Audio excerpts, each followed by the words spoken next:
शुरू हो जाएगी। Read the following statement, assertion and reason. Assertion एक स्टेटमेंट होती है जिसके बारे में कोई इन्फॉर्मेशन दी जाती है शब्द और रीजन उसका लॉजिक बताया जाता है।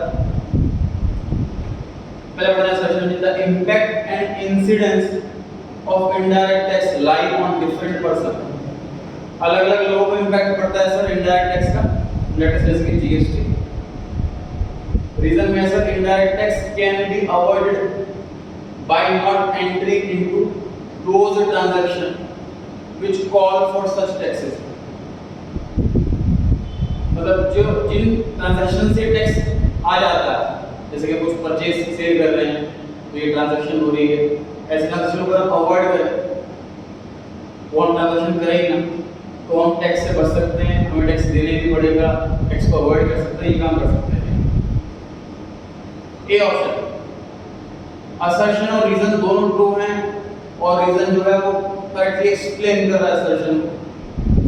बी ऑप्शन असर्शन रीजन दोनों ट्रू हैं, रीजन सही एक्सप्लेनेशन नहीं है असर्शन का। सी ऑप्शन असर्शन सही है, रीजन गलत है। डी ऑप्शन असर्शन गलत है, रीजन सही है।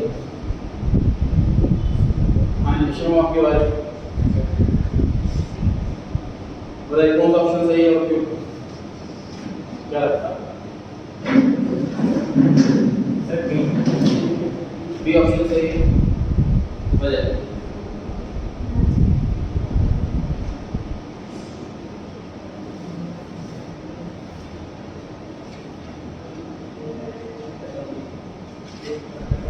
सोच के आपने नहीं बताया होगा, अभी नहीं होता है।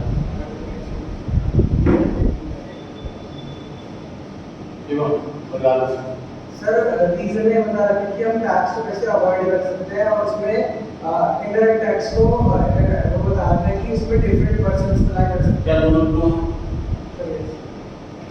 आपका कौन सा आंसर सही है? बी ऑप्शन सही है जी। ऑप्शन ए में ये बात सही लिखी कि अलग-अलग लोगों पर इंपैक्ट पड़ता है, क्योंकि सेलर को देना है गवर्नमेंट ने, लेकिन कस्टमर से लेना है तो इंपैक्ट दोनों पे पड़ा। रीजन में भी बिल्कुल सही बात लिखी हुई है सर। अगर हम चाहते हैं टैक्स नहीं देना, अगर हम चाहते हैं टैक्स नहीं देना, जैसे एग्जांपल सर हम गोल्ड अगर खरीदते हैं मार्केट से तो हमें उस पर 3% जीएसटी देना होगा। अगर हम ऑनलाइन गोल्ड खरीदते हैं तो भी हमें उस पर 3% जीएसटी देना होगा। तो अगर वो उस खर्चे से बचना चाहते हैं उसके अदर ऑल्टरनेटिव जैसे गोल्ड की ईटीएफ आते हैं, जिसमें मेरे शेयर्स आते हैं गोल्ड में, अगर वो परचेज कर लेता हूँ मेरे पास गोल्ड आ गया और मुझे जीएसटी भी देना, गवर्नमेंट गोल्ड बॉन्ड्स इशू करती है, अगर वो बॉन्ड्स खरीद लेते हैं समझ लीजिए हमारे पास गोल्ड आ गया। मैं इसमें डिस्कस करता हूँ गोल्ड बॉन्ड वाली बात। आप लोग अपनी फैमिली में डिस्कस कर सकते हैं, या अपने क्लाइंट को सजेस्ट करते हैं, एडवाइस देते हैं, पैसा देना आपको फ्री में दे रहे हैं।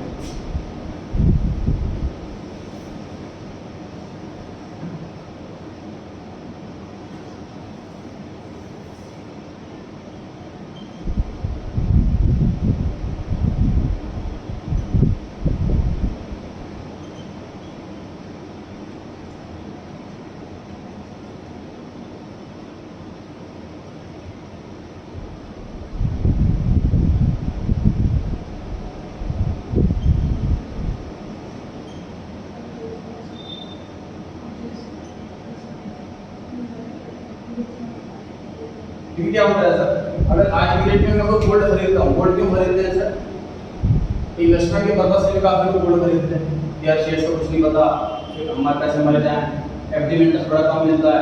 गोल्ड हमेशा लोगों ने देखा गया कि बड़ा महंगा हो, जैसे हम लोग की पहले से शादी हुई थी तो गोल्ड रेट 1000 2000 रुपये थे, अब 50,000 रुपये के आसपास, कभी कम थे कभी ज़्यादा थे, मतलब हमेशा इतनी बढ़ रही है।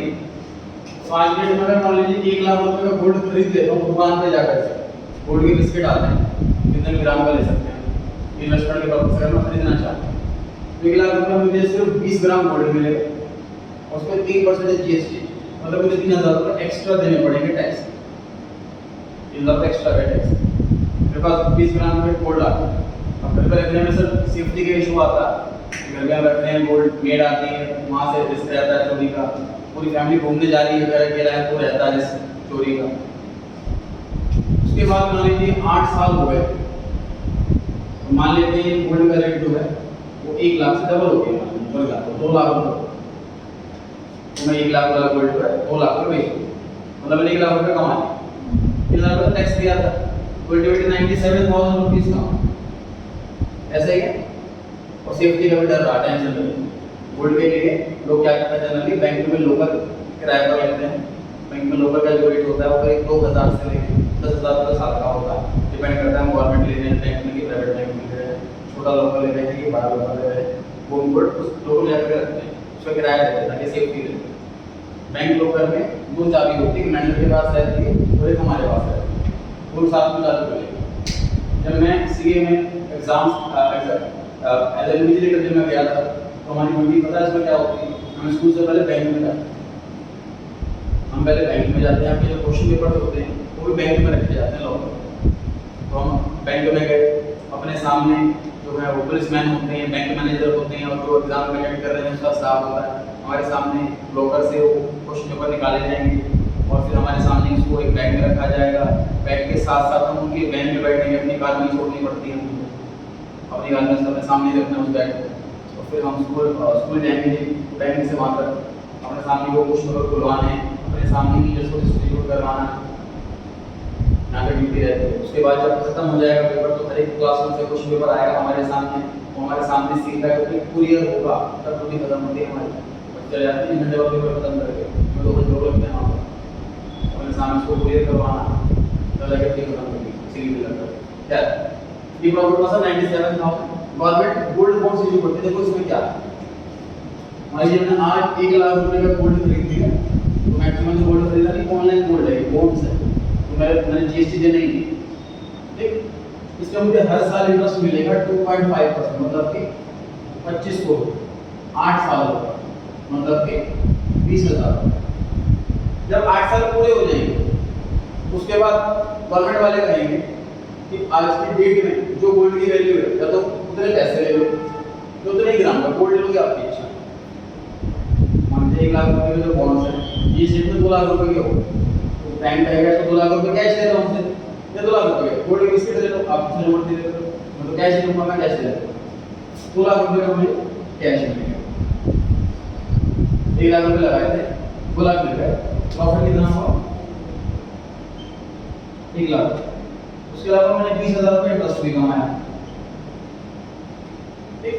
उसके अलावा जो बैंक को मैं रेंट देता गोल्ड सिक्योरिटी पे रखवाने पे, लोकल पे रखवाने वो मेरा बच गया, फॉर एग्जांपल 2,000 रुपए साल का। चौथा पॉइंट, जब 1 लाख का गोल्ड मैंने 2 लाख में बेचा तो 1 लाख रुपए का प्रॉफिट हुआ, कैपिटल गेन के हिसाब से इसमें 20% का इनकम टैक्स जाता है।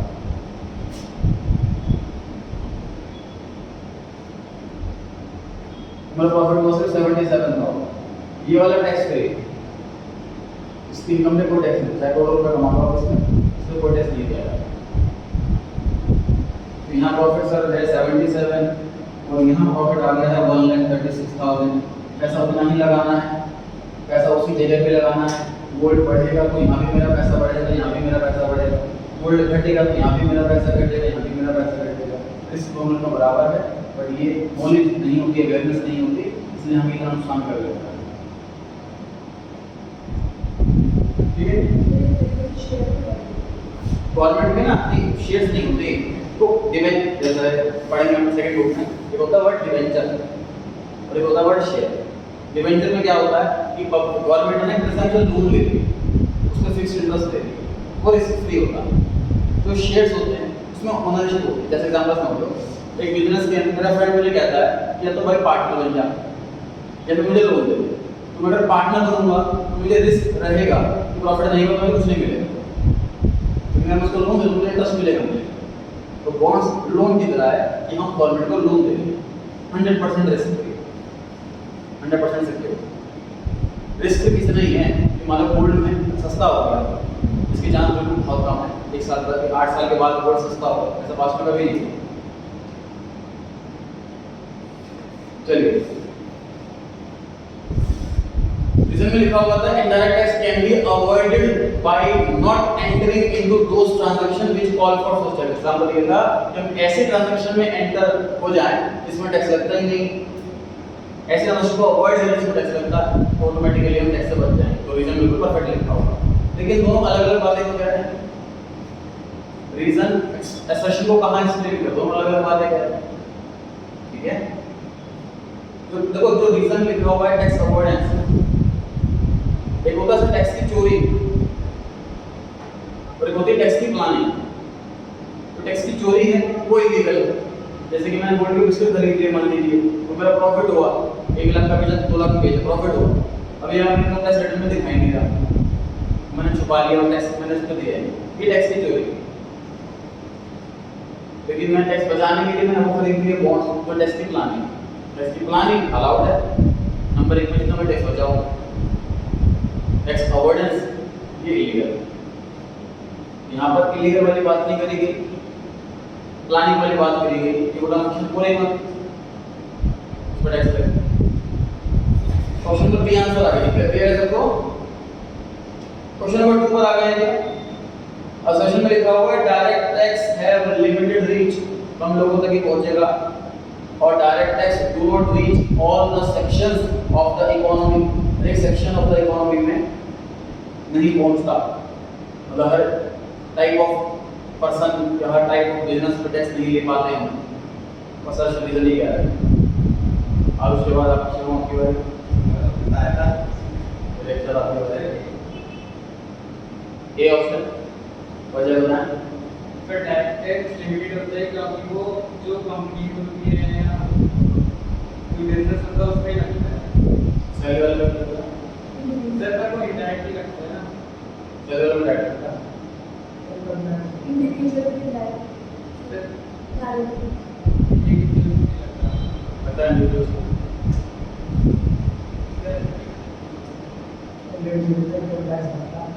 सर जैसे जीएसटी हो गया, वो सिग्नल टैक्स नहीं होता, डेटा टैक्स नहीं होता। आपका कोई डायरेक्ट टैक्स है प्लस जीएसटी लिमिटेड हो गई। आप पे आ गए सर ये वो तो बता, रीजन बता।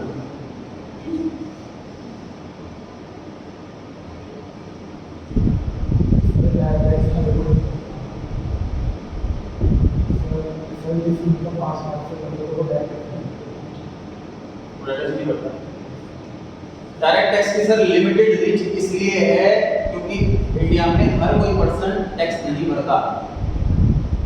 इनकम टैक्स एक ऐसा टैक्स है जो पर्सन को खुद इंडिया में है सेल्फ असेसमेंट का कॉन्सेप्ट। मतलब गवर्नमेंट कह रही है कि हमारे पास इतने एम्प्लॉइज नहीं है कि आपके घर घर जाकर के आधार कार्ड अपने घर घर जाके बनवा रहे हैं, इनकम टैक्स भी घर घर जाकर के जाके इनकम कितनी कैलकुलेट करेंगे, हम टैक्स देंगे। इंडिया गवर्नमेंट कह रही है कि आप खुद ही अपनी इनकम कैलकुलेट करो, खुद ही टैक्स भरो। हम चेक कर लेंगे गड़बड़ नहीं तो आपको करवा दूंगे दे देंगे, या हमें पता लगा टैक्स नहीं भरा, टैक्स भरने से दोनों दे देंगे। इसलिए बड़ी लिमिटेड रीच। जबकि जो इनडायरेक्ट टैक्स है वो हर शॉप पर है, हर लेन देन पर है। सब में कितना भी अर्न कर लो, खर्च तो करो बड़ी। वो भी इंसान सुनेंगे कि कमाने जा रहा है, इकट्ठा करे जा रहा है, खर्च ही नहीं करता। तो जहाँ वो खर्च करने जाएगा तो गवर्नमेंट पकड़ लेगी, टैक्स ले लेगी। तो जीएसटी इसलिए इनडायरेक्ट टैक्स इसलिए रीच ज़्यादा है क्योंकि वो हर शॉप पर, हर जगह पर डाटा से हमें खुद ही असेस करना होता है, सेल्फ असेसमेंट होता है, इसलिए उसकी रीच कम होती है। 2% लोग सिर्फ इनकम टैक्स भरते हैं, 2%, बाकी नहीं भरते। जीएसटी लेकिन हम सब ने भरा था। अगर आपने एक मोबाइल खरीदा होता तो जीएसटी भरा होगा। पॉइंट नंबर रीजन क्या कह रहा है? रीजन ये कह रहा है कि हर सेक्शन तक इसकी पहुंच नहीं है। तो मतलब ये तो कह रहा है कि लिमिटेड रीच है ना? एक्सप्लेनेशन बिल्कुल करेक्ट हो गया रीजन का, ठीक है जी। थर्ड पर आ गए जी रीजन पर assertion profit of the public sector undertaking, मतलब जो गवर्नमेंट वाली कंपनियां होती हैं, पब्लिक सेक्टर अंडरटेकिंग जैसे कि डीटीसी बस हो गया, इज रिवेन्यू रिसीट, जो प्रॉफिट हो रहा है वो रिवेन्यू रिसीट है। Reason revenue receipts are regular and recurring in nature, regularly आती रहती है और बार-बार पैसा आता रहता है उसका।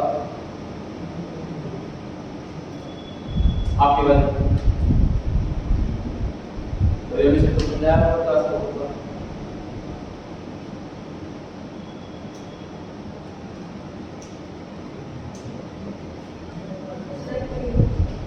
हाँ जी, एक्सप्लेन करें कैसे?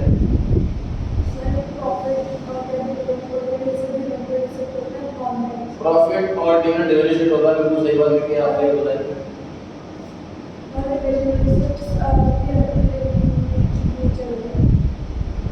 रेगुलर पर क्या होता है, ये सही है।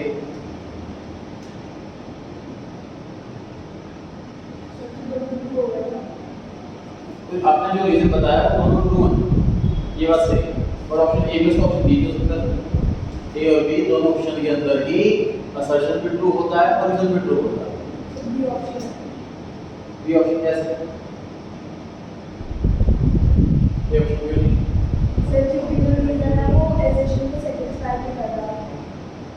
करेक्ट है। देखिए असर्शन में तो ये आंसर है इसका। असर्शन में तो ये बता रखा है कि जो प्रॉफिट होता है वो रिमेनिंग रिसीट होता है। उसके बाद एक्सप्लेन कर रखा है कि रिमेनिंग रिसीट किसे कहते हैं। उस प्रॉफिट के बारे में अंडरटेकिंग से जो पैसा मिल रहा है वो रिमेनिंग रिसीट होती है, वो इनकम होती है। प्रॉफिट जो मिल रहा है वो इनकम होती है, उससे लायबिलिटी क्रिएट नहीं होती है। ऐसा कुछ लिखा होता है रीजन के अंदर, तो वो प्रॉपर रीजन होता है। ठीक है, तो ट्रू तो दोनों है, लेकिन वो एक्सप्लेनेशन करेक्ट नहीं है, इसलिए बी ऑप्शन करेक्ट है। फोर्थ क्वेश्चन पर आ गए, नेम आपकी बारी आ गई। रीपेमेंट ऑफ बोरोइंग्स, लोन चुकाना इज अ कैपिटल एक्सपेंडिचर और कैपिटल एक्सपेंडिचर रिड्यूस कर देता है लायबिलिटी गवर्नमेंट की। रीजन पहले बताया कि ए और जो असर्शन लिखा है वो ट्रू है कि फॉल्स है? ट्रू है। जो रीजन है वो ट्रू है कि फॉल्स है?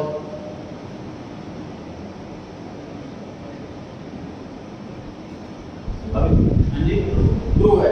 अब ये बताइए कि जो रीजन है वो एक्सप्लेनेशन है कि नहीं असर्शन का?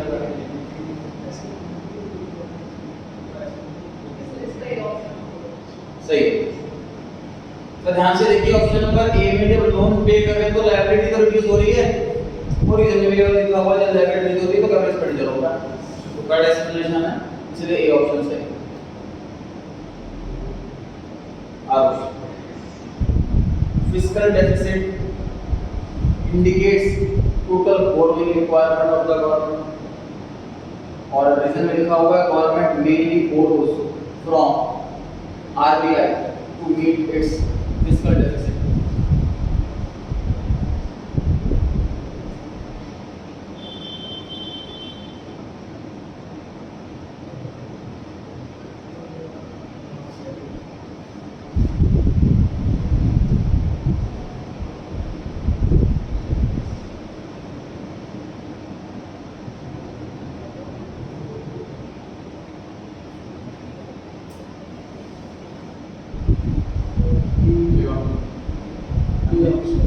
बी ऑप्शन करेक्ट है। फिस्कल डेफिसिट मतलब बोरिंग होती है, बिल्कुल सही बात है। गवर्नमेंट आरबीआई से लोन लेती है, ये भी सही बात है, लेकिन आरबीआई से ही लेती है ये गलत है। In general outside India loan लेती है अपनी बोरिंग्स के, बोरिंग सर्टिफाइड होती है वो जनरली आउटसाइड इंडिया होती है, वर्ल्ड बैंक से लोन लेती है। मैंने प्रोसेस भी कर रखा है पहले, जो एजुकेशन पॉलिसी में चेंज आया था 8 क्लास को बच्चा फेल नहीं होगा, उसका रीजन उसने पीछे यही था।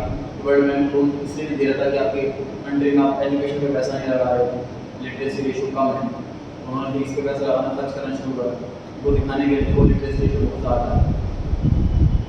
जो 8 क्लास पास है वो लिटरेट नहीं, लिटरेट कहला गया, वो लिटरेसी रेशियो बढ़ गई, वो बेटर हो गया, ताकि लोन इजीली मिल पाए। 6 क्वेश्चन पर आ गया था। Primary deficit is the root cause of fiscal deficit. Primary deficit ही मेन कारण है फिस्कल डेफिसिट का। और आगे कौन सा reason? High primary deficit indicates that interest commitments have forced the government to borrow. High primary deficit इसका मतलब इंडिकेट करती है कि interest payment on earlier loans have forced the government to borrow. Interest payment बहुत ज़्यादा होने की वजह से हमें ज़्यादा लोन लेना पड़ा, लोन का अमाउंट ज़्यादा, इंटरेस्ट पे करने के लिए लोन का अमाउंट ज़्यादा हो गया। हाई प्राइमरी डेफिसिट का मतलब ये रीजन में ये लिखा हुआ, और असर्शन में लिखा हुआ कि प्राइमरी डेफिसिट मेन वजह है फिस्कल डेफिसिट। इसके बारे में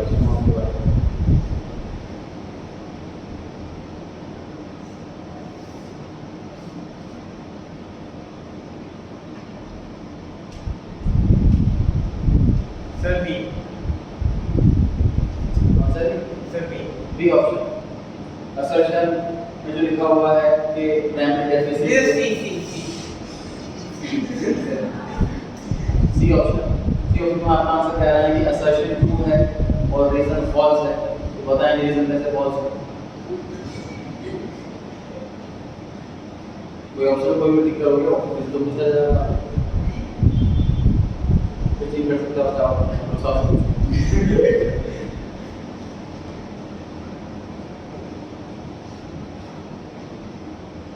सी क्यों है क्योंकि भी कई बार होगा।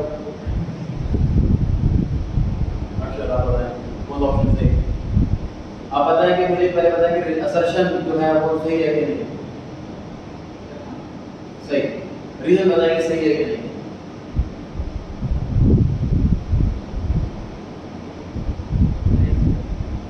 रीजन गलत। कौन सा ऑप्शन सही होगा? इसी ऑप्शन सही। देखिए रीजन गलत क्यों है? High primary deficit indicates that interest payment have forced to the government to grow. Interest payment की वजह से गवर्नमेंट ग्रो कर देगी? नहीं sir, capital expenditure revenue expenditure exceed हो रहा इसलिए गवर्नमेंट ग्रो कर देगी। इंटरेस्ट पेमेंट के लिए गवर्नमेंट ग्रो नहीं करेगी। इसलिए रीजन गलत है और असर्शन सही। इसी ऑप्शन सही। 7 पर आ गए क्वेश्चन आपके बारे में। Income tax is a direct tax. Impact and incidence of income tax lies on the same person. बहुत आसान है, पेड़ दिया पता।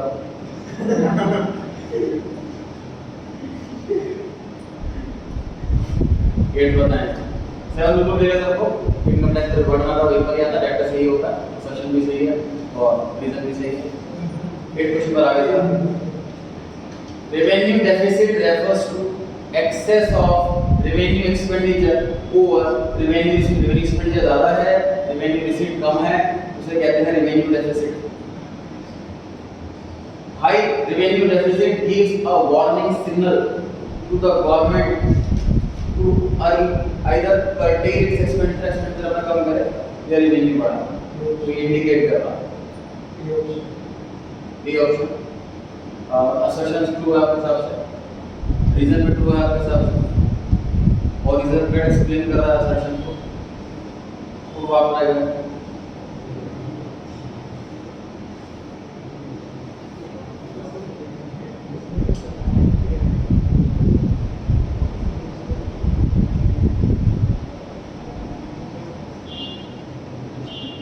देखो ये लास्ट वाला लास्ट वाला मैंने कहा हुआ सजेशन फॉल्स। सजेशन फॉल्स क्यों बताइए।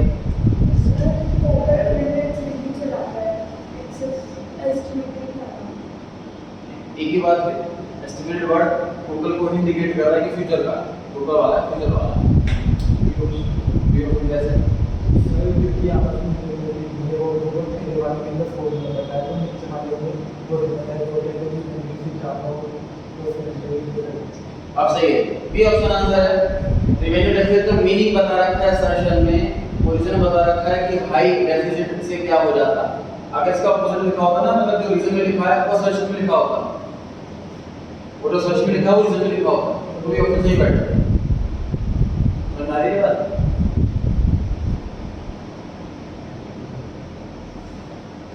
नाइन्थ पर आ गए। मैं आपके बारे The extent of fiscal deficit is an indication of how far the government is spending beyond its means। इसमें उसके बाद जो लोग पैसे हैं, मीन वाला मीन्स नहीं है ना, जैसे मीन्स ऑफ ट्रांसपोर्ट होते हैं ना, ट्रांसपोर्ट के तरीके वैसे मीन्स है। और उसके बाद सोर्सेस कितने हैं, हमारे सोर्सेस से बियॉन्ड वो पैसा अगर खर्च कर रही है तो फिस्कल डेफिसिट वो इंडिकेट कर रहा है, मतलब है।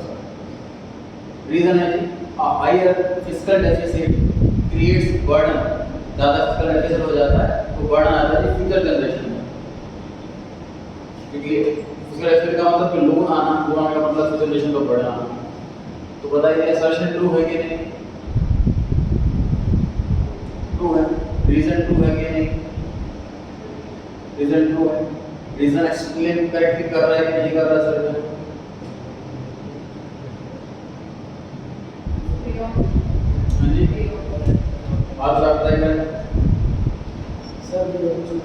B option. देखिए असर्शन जो है वो बात कर रही है कि ऑफिशियल रिजल्ट में नहीं बता रही कि लोन लिया जा रहा है, तो हमने अपने सोर्सेज से ज़्यादा पैसा खर्च कर दिया। और रीजन में फ्यूचर की बात हो रही है कि अगर हम लोन आज ले रहे हैं तो फ्यूचर में ये होने वाला। मतलब रीजन सिर्फ असर्शन की जो स्टेटमेंट है उससे तक लिमिटेड रहे तो एक्सप्लेनेशन करेक्ट होगा।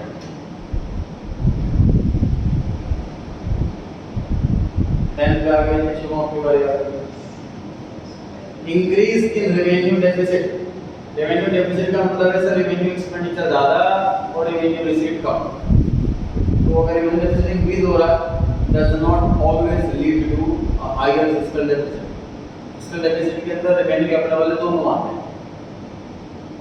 रेवेन्यू वाले में रेवेन्यू वाला, फिस्कल वाले में कैपिटल लिमिटेड दोनों वाला।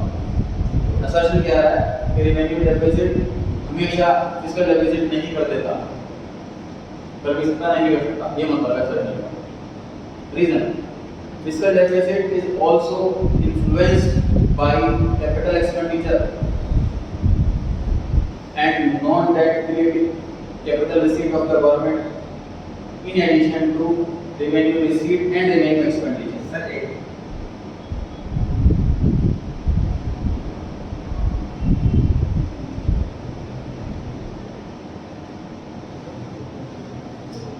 असर्शन ट्रू है, यस सर, रीजन ट्रू है, यस सर, रीजन एक्सप्लेन कर रहा है असर्शन को।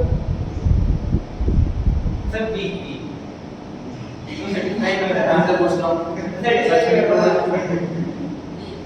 सर बी का मतलब कर रहा हूँ ठीक है, असर्शन ट्रू है, यस सर, रीजन ट्रू है, यस सर, रीजन एक्सप्लेन कर रहा है असर्शन को कि नहीं? सर नहीं कर रहा कैसे? ठीक है सर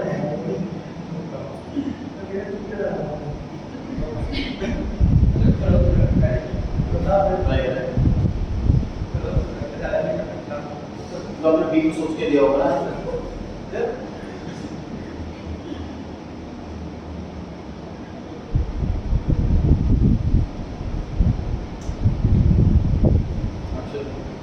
डिपेंडेंट डेफिसिट जरूरी नहीं है कि हायर फिस्कल डेफिसिट हो, तो कैपिटल एक्सपेंडिचर पे भी डिपेंड कर सकता है। असर्शन ट्रू है, यस सर, रीजन ट्रू है, यस सर, एक्सप्लेनेशन से नहीं सर।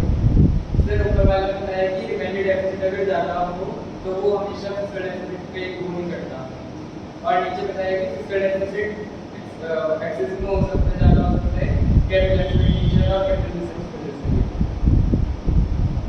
क्वेश्चन आपका है डी लास्ट वाला ऑप्शन असर्शन फॉल्स है। कैसे?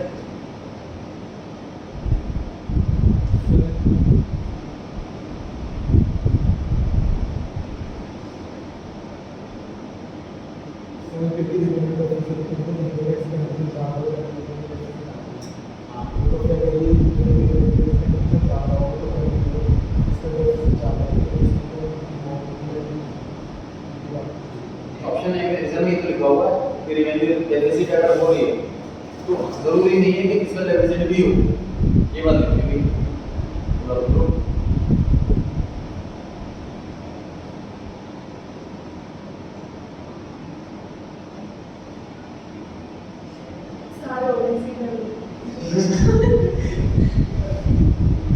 आपके हिसाब से मतलब रीजन फॉल्स है।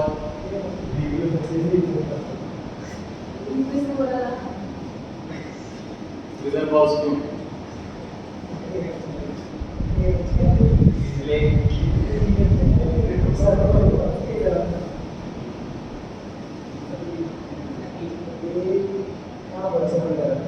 नहीं मान मैंने अभी तक कहा नहीं कौन सा आंसर सही है कौन सा आंसर गलत है, मतलब आपसे रीजन सही रीजन पूछ रहा हूँ। और सर ये ऑप्शन जैसे सर बी ऑप्शन आएगा रीजन में फिस्कल डेफिसिट की तरीके से डेफिनेशन दे दी।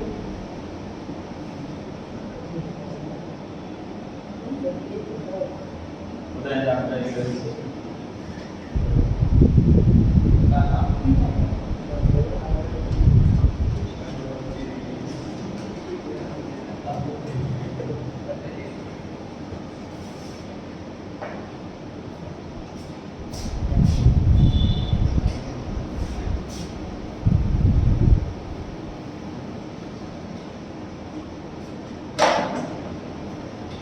देखिए P&L में सैलरी एक्सपेंस होता है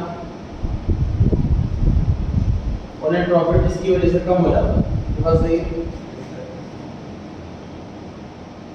सैलरी मैंने डबल पे करी तो ये जरूरी नहीं है कि नेट प्रॉफिट नेट लॉस बन जाए, सही है बात। अगर सैलरी डबल हो एक्सपेंस डबल हो गया तो जरूरी नहीं है कि लॉस ही होता है, तो प्रॉफिट अच्छा खासा।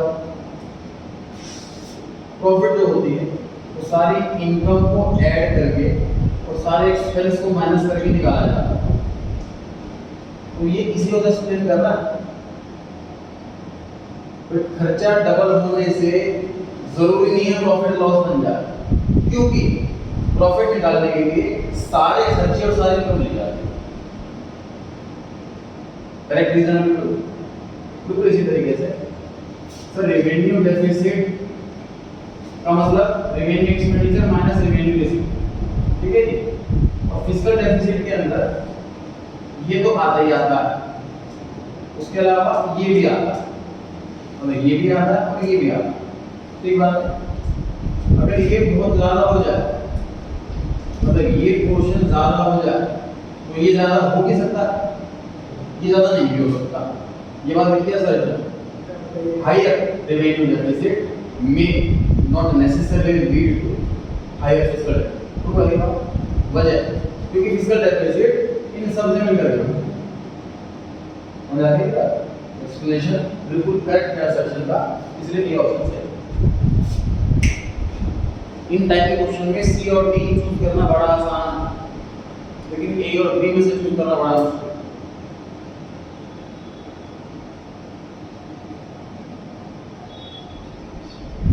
11 क्वेश्चन पर आ गए आपके बारे में। किसी को हो गया ना लास्ट किसी को हो गया सर पिछला क्वेश्चन से स्टार्ट होगा ना, सुनो दाशिका एक बार। Union budget is an annual statement showing item wise estimate of receipt and payment receipt and expenditure।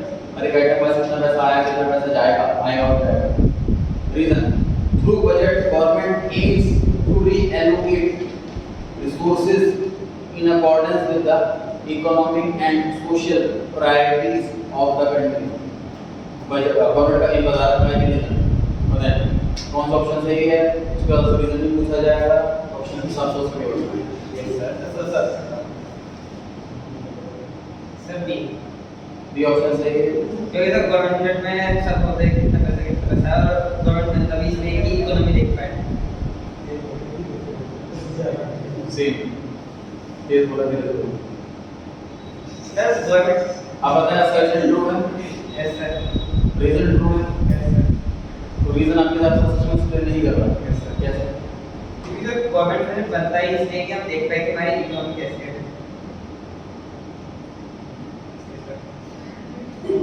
तो ये रीजन गलत कैसे हो गया सर? कंफ्यूजन राइट है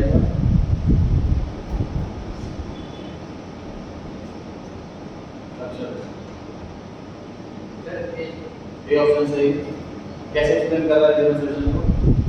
सर एनुअल बजट ये शो करते हैं कि हमारे पास कितना पैसा आएगा और कितना एक्सपेंडिचर होगा, और रीजन में भी ये है कि जो एनुअल बजट होता है उसमें कोई इशू ये रिसोर्सेज को रिलोकेट करने की कोशिश करते हैं जिससे इकोनॉमिक कंडीशन नॉर्मल रहे। तो क्या हम करेंगे ये ऑप्शन कैसे?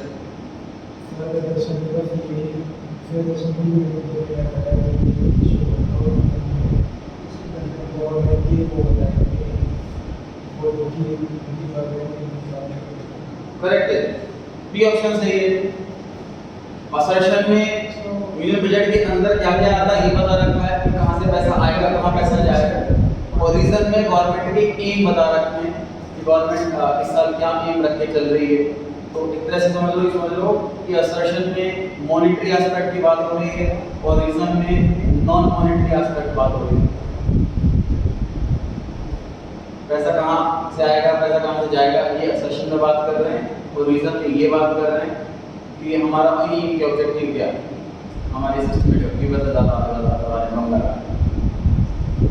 रीजन रीजन कुछ ऐसा होता कि कैपिटल रिसीट यहाँ ऐसे आएगी, कैपिटल और रेवेन्यू रिसीट यहाँ ऐसे आएगी, इसमें कंटेंट बता रखा होगा, तो वो रीजन हो सकता है उसका।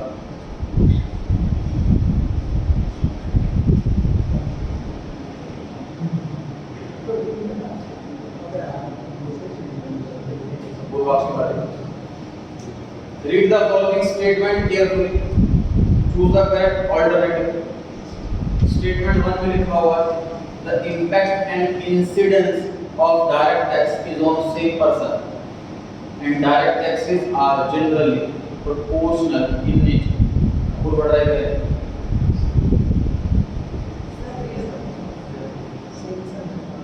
ये ऑप्शन आप ट्राई करना है देखा।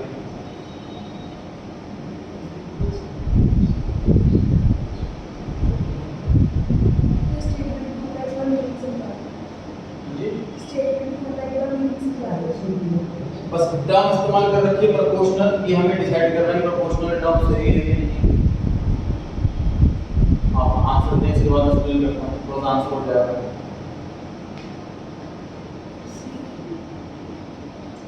सी ऑप्शन में का मतलब स्टेटमेंट 1 ट्रू है, स्टेटमेंट 2 फॉल्स है। फॉल्स कैसे होगा? मैं आप ट्राई करें। प्रोपोर्शनल वर्ड का मीनिंग क्या होता है? मैथमेटिकल टर्म में प्रोपोर्शनल जब दो लोगों के बीच में होती है रेशियो, तो उसको रेशियो बोलते हैं। तीन लोगों के बीच में होते हैं तो प्रोपोर्शन कहते हैं। रेशियो बिटवीन 3 और मोर आइटम्स इज कॉल्ड प्रोपोर्शन। इसे प्रोपोर्शन कहते हैं।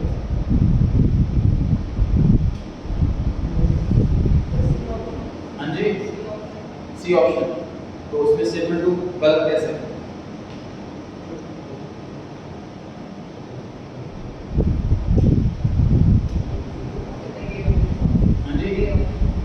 सही कैसे? जितना पहले कर देना। और क्या बताएं? वो तो देगा कॉपी।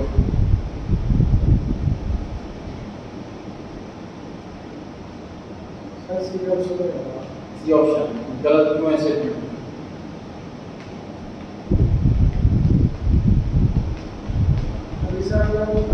इनकम टैक्स होता है उसमें हर इनकम को शो नहीं करते हैं रेट की, वो टोटल दिखाई जाती है। इनकम टैक्स इंडिविजुअल पे करता है, तो वो जो गवर्नमेंट देती है वो एक उसमें ग्रुप में दिखाते हैं कि हाँ इनका टोटल इनकम टैक्स आया है। चलिए मैं उसमें कर देता हूँ, ट्राई करते हैं आपके। तो प्रोपोर्शनल की जगह जो सही वर्ड है वो प्रोग्रेसिव। सर प्रोपोर्शनल का वर्ड नहीं होगा ना कि आपके को सेम परसेंट में रहता है। प्रोपोर्शनल मतलब होता है कि हम किसी चीज के रेशियो के हिसाब से टैक्स ले रहे हैं। तो किसी चीज के रेशियो तो होती नहीं इनकम टैक्स के अंदर। प्रोग्रेसिव का मतलब मैंने आपको बताया था कि स्लैबिंग का सिस्टम है इनकम टैक्स का। तो प्रोपोर्शनल की जगह अगर प्रोग्रेसिव वर्ड लिखा होता तो बी ऑप्शन भी सही हो जाता, तो मतलब आंसर ए फिर सही आता। अभी आंसर सी सही है। प्रोपोर्शनल वर्ड को बताना है।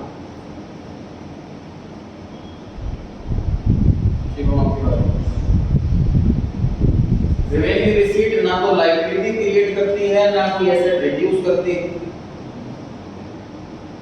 Statement 2 there is a future obligation to return the amount in case of revenue receipt. Future obligation मतलब लायबिलिटी। हां जी, एक ऑप्शन बताया आपने। Yes sir. स्टेटमेंट 1 सही है, यस सर। स्टेटमेंट 2 सही है। स्टेटमेंट 2 सही कैसे? गवर्नमेंट जैसे हम कई जैसा होता है बॉन्ड को खरीदते हैं, जब जैसा हम कई इन्वेस्ट करते हैं, ठीक है, तो हमें वापस मिल जाता है ना, ये गवर्नमेंट लायबिलिटी हो जाती है ना जिंदगी में। हमने गवर्नमेंट को कंपनी में उसमें इन्वेस्ट करे, ठीक है, तो हमें वो एक रिटर्न तो आ जाता है, हाँ उसको तो लायबिलिटी जाती है ना हमारी, हमें से देना ही पैसा।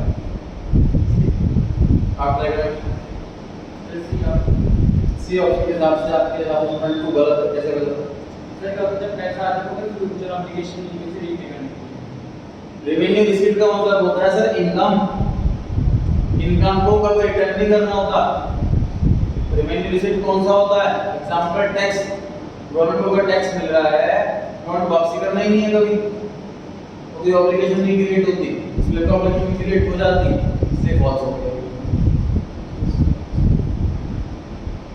जो हमने एग्जांपल दिया कि हम सर पैसा इन्वेस्ट करते हैं अगर गवर्नमेंट के किसी बॉन्ड, तो गवर्नमेंट पैसा वापसी करती है हमें उसका इंटरेस्ट, तो ऑब्लिगेशन आ जाता है।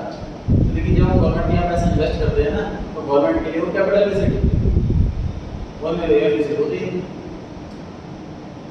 ठीक है, सी ऑप्शन करेक्ट है इसमें। थर्ड क्वेश्चन पर आगे लीजिए। Question, indirect tax have a wide coverage as they reach all the sections. Statement 2, indirect tax जो है वो goods और services पर लगता है। ए ऑप्शन, गुड्स और सर्विस पे लगता है। ऐसा इसलिए इसका जो नाम है वो जीएसटी आया हुआ, गुड्स एंड सर्विस टैक्स। इससे पहले सेल्स टैक्स अलग था और सर्विस टैक्स अलग था, इसलिए कमांड नाम गुड्स एंड सर्विस टैक्स है। तो स्टेटमेंट नंबर 2 भी करेक्ट है, गुड्स और सर्विस दोनों पे लगता है।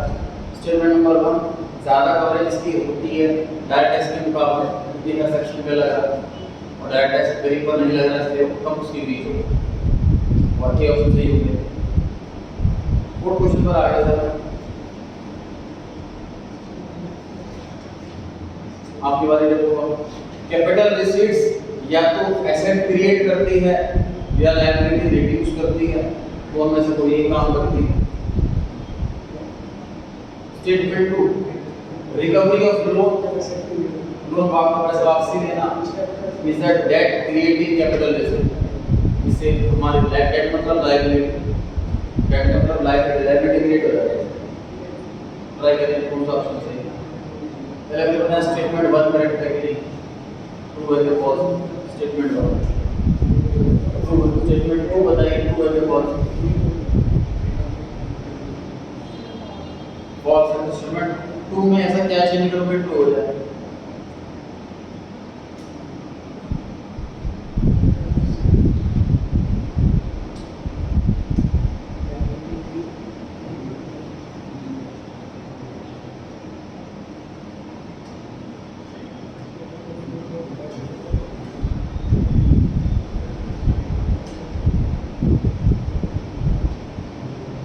स्टेटमेंट 1 बताएं ट्रू है कि फॉल्स है। आंसर छोड़ो, स्टेटमेंट 1 फॉल्स है, तो ऐसा क्या चेंज करोगे ट्रू हो जाए बताओ।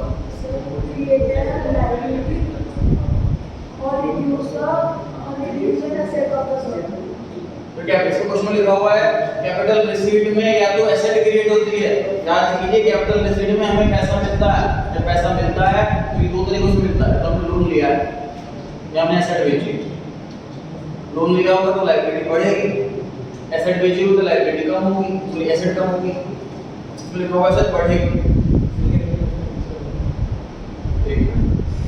तो capital receipt either creates an asset और रिड्यूस द लायबिलिटी, ये गलत हो गया, जबकि ये लायबिलिटी इंक्रीज करती है और एसेट रिड्यूस करती है। स्टेटमेंट 1 जो है वो फॉल्स। मैं क्या कहता हूं, स्टेटमेंट 1 में क्या कहना है सर, रिसीट की एक्सपेंडिचर लिखा होता तो ट्रू हो जाता, बिल्कुल सही। अब स्टेटमेंट नंबर 2 पर आ रहा है, नहीं मैं पता है स्टेटमेंट 2 जो है वो ट्रू है कि फॉल्स। मुझे बताइए रिकवरी ऑफ लोन में कैश आ रहा है कि जा रहा है। नंबर का आंसर वेट करें, कैश आ रहा है तो ये कैपिटल रिसीट है कि कैपिटल एक्सपेंडिचर है।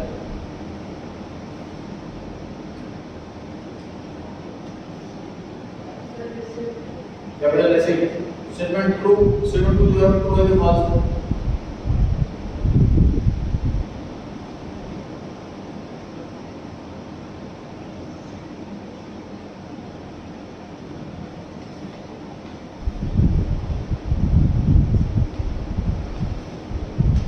स्टेटमेंट 2 जो है वो ट्रू है कि फॉल्स।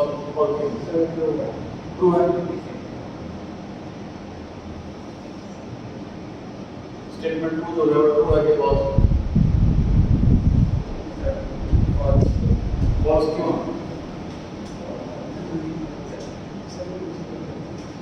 सर लोन की कमी होगी ना। हाँ जी, एक कमी होगी है ना, रिकवरी ऑफ लोन है।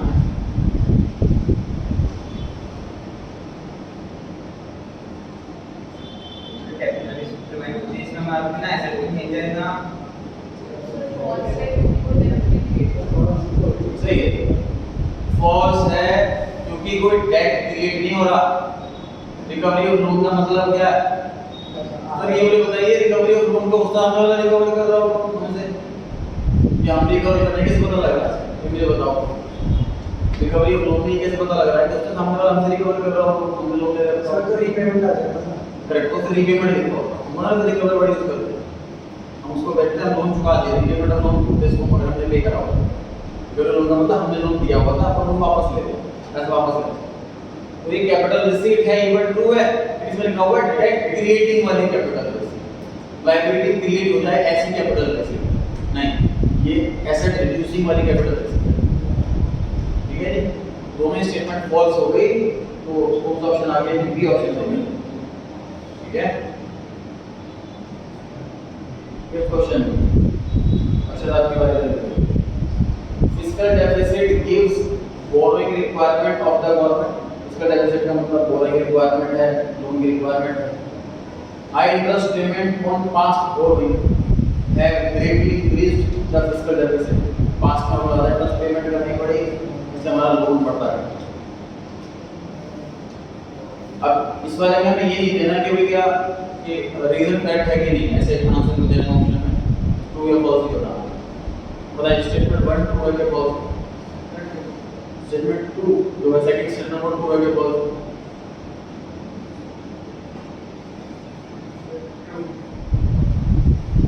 ट्रू है, दोनों बातें सही है। ऑप्शन मेरा आंसर आ गया। पास्ट में हम लोगों ने लोन पर बहुत ज्यादा इंटरेस्ट पे करा है, ये रियलिटी है इंडिया की। सर लोन इतना ज्यादा है कि इंटरेस्ट पे करने के लिए लोन लेना पड़ता है।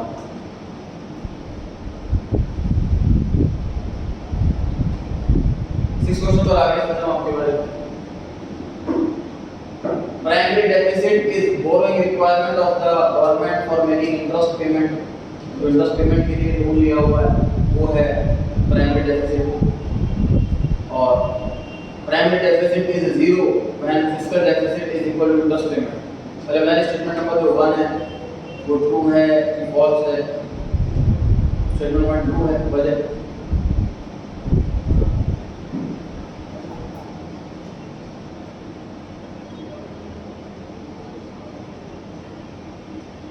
रीजन दोनों में देना है आपको। क्वेश्चन नंबर में भी ट्रू में दोनों को ट्रू कौन सा फॉल्स है?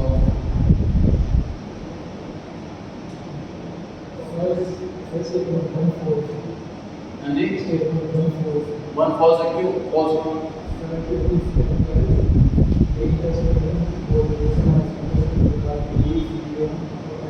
कोई एक वर्ड चेंज करोगे करेक्ट हो जाएगा, तो बताओ। स्टेटमेंट 1 ट्रू बन जाए।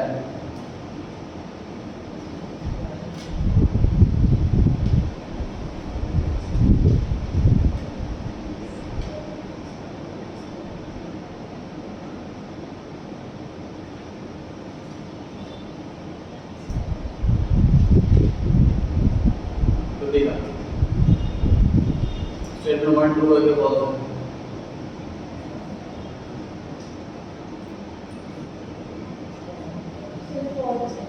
फॉल्स है। क्यों फॉल्स है?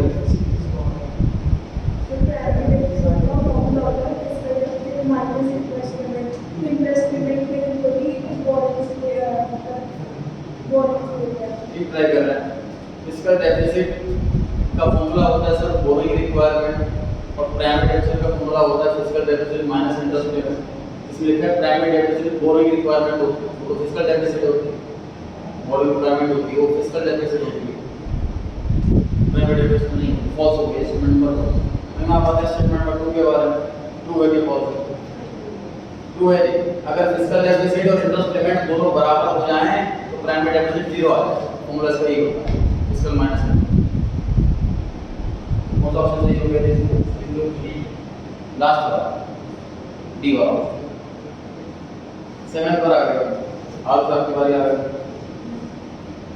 Equality in distribution of income and wealth is a sign of social justice and one of the objective of government budget. हर एक इनकम बराबर हो, हर एक की प्रॉपर्टी वेल्थ बराबर हो, ये ऑब्जेक्टिव है जो गवर्नमेंट का हमने लिखा है। Statement number 2, government aims to reduce the inequality of income and wealth by imposing tax on rich and giving subsidy to sir ये ऑप्शन दोनों सही है।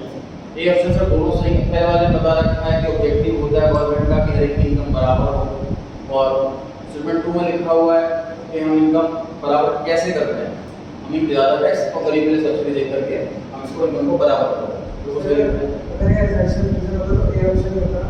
हाँ करेक्ट रीजन भी है। क्यों आपके बारे में सर इन दो वर्ड्स में मतलब जस्ट स्टेटमेंट टू मैंने के पब्लिक गुड्स आर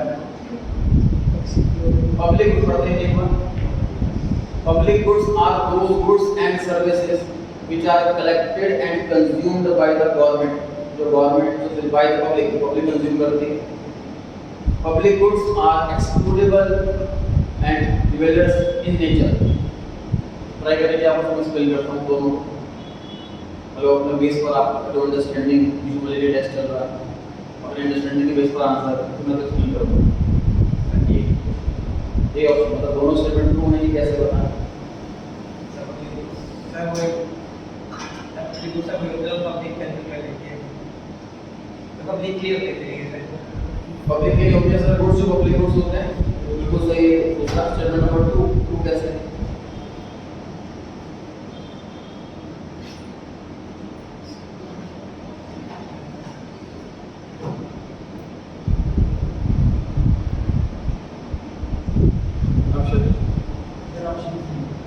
सी कैसे? सर फर्स्ट टू होएगा वो पब्लिक कंज्यूम करती है, ठीक है। और सिर्फ ये ड्राइवर मतलब पब्लिक के बेनिफिट के लिए करेक्ट है सर, इसमें कंपटीशन वाला कॉन्सेप्ट नहीं। जो प्राइवेट मैन्युफैक्चरर गुड्स बना रहे हैं उसमें कंपटीशन है, जो पब्लिक के लिए गुड्स दिया जा रहा है। एग्जांपल जैसे कि राशन बांटा जा रहा है जी गरीबों को, पब्लिक गुड्स हो गए, पब्लिक यूज कर रही है उसको, उसमें कोई राइवलरी नहीं है। राइवलरी से मतलब राइवल से बना है, मतलब कंपटीशन से बना है, उसमें कोई कंपटीशन नहीं है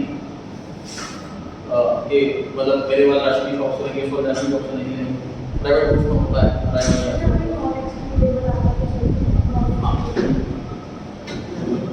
इसमें आंसर सी हो गया सर, 1 2 मेरा 4 2 है फॉल्स।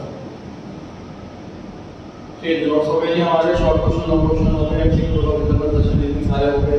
जैसे आप लोग यार 4 दिन का समय है आपके पास, Saturday Sunday Monday Tuesday Tuesday Wednesday देना है 15 से 20 नंबर। नेक्स्ट चैप्टर स्टार्ट होगा थर्सडे को। हाँ जी बीओपी हाँ।